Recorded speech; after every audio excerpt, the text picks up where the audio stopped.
Sa magandang buhay mga ka-farmer, muli po Roel Cuartero, ang Farmer Promotion representative ng ating kumpanyang East West Seed po na naka-area ng Quezon. So this time po nandito tayo sa taniman ng kamatis kung saan papakilala natin yung ating pinakabagong variety. Siyempre walang iba kundi si Scarlet F1. So yan po, nakikita nyo sa ating likuran si Scarlet F1 po yan.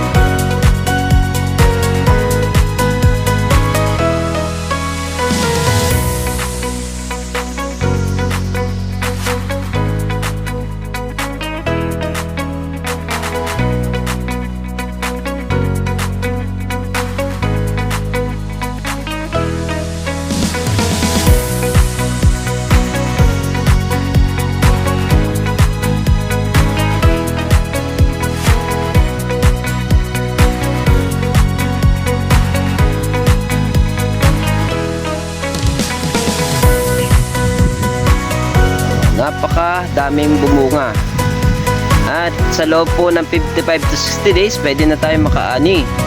So ang kagandahan sa kanya, so ito ay patatlong pitas na, halos namamantay pa rin yung kanyang laki ng isang bunga.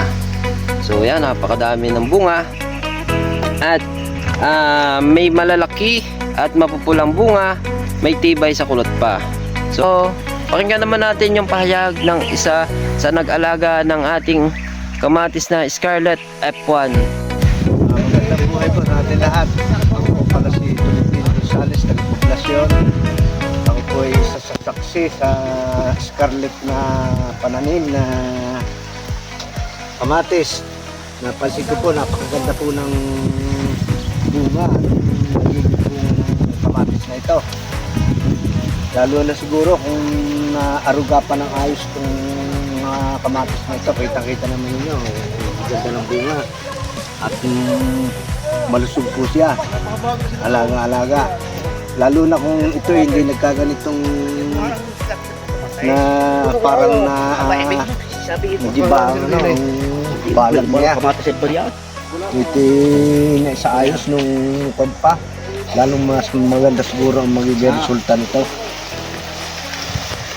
Ay maganda ito sa pag itong imamarket natin sa klase ng bunga talagang magugustuhan ng mga consumer to.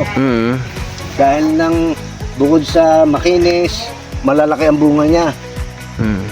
Sa tingin nyo tayo, pagka tatanim uli kayo ng kamatis, itatanim nyo po kaya yan? Ay mas para sa akin mas magandang itong variety na ito ang ating gamitin at itanim para mas magiging maunlad ang bawat farmers na makikinabang talaga dito sa variety na ito.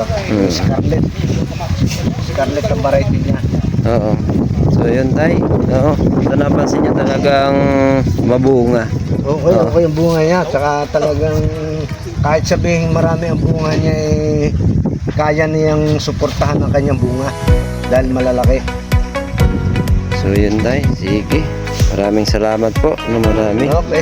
So may malalaki at mapupulang bunga, may tibay sa kulot pa. So muli po, Roel Cuartero, ang Farmer Promotion representative ng ating kumpanyang East West Seed po na naka-area ng Quezon. Hanggang sa muli, happy farming po sa ating lahat.